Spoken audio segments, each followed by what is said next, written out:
ایک بندے کے پاس ایمان نہ ہو، اس کے پاس اعمال ہو، ایمان کے بغیر اعمال قابل قبول،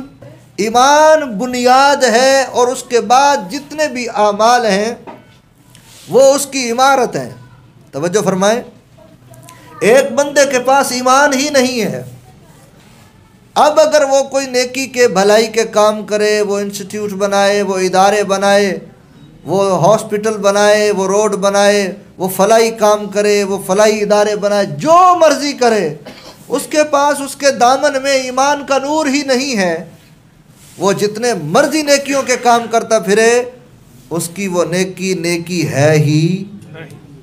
دنیا میں آج انگریز اور ہندو اور کافر موجود ہیں نا، وہ جو بھی خیر کا کام، بھلائی کا کام کرتے ہیں، وہ ان کے نامہ اعمال کے اندر بطور ثواب نہیں لکھا جاتا۔ اور ایک بندہ جس کے سینے میں ایمان کی روشنی موجود ہے، ہدایت کا نور موجود ہے، اب اگر وہ 1 روپیہ بھی خرچ کرتا ہے تو وہ اللہ کی بارگاہ میں بڑا مقبول ہے۔ یوں دیکھا جائے تو فلاحی کاموں کی مد میں کفار کتنا خرچ کرتے ہیں، یہاں تک کہ وہ دیگر ملکوں کے اوپر بھی ڈونیشن کے طور پر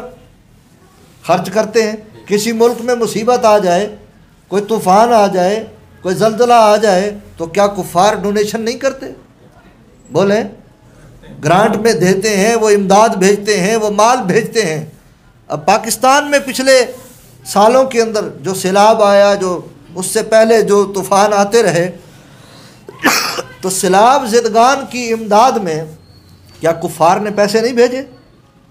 بولیں، بھیجے ہیں نا۔ تو اس طرح کے کاموں میں ان کو کوئی ثواب نہیں ملتا، اس لیے کہ ان کے پاس ایمان، ایک بندے کے پاس ایمان نہ ہو، اس کے پاس اعمال ہو، تو ایمان کے بغیر اعمال قابل قبول۔ مثلا اس کے دل میں، اس کے سینے میں، میں مثالیں اس لیے دے رہا ہوں تاکہ بات ہر طرف سے سمجھ آ جائے، اس کے پاس گوہر ایمان ہے ہی نہیں، اعمال کے اس کے پاس پہاڑ کھڑے ہوئے ہیں، بڑے بڑے اعمال اس نے جمع کیے ہوئے ہیں،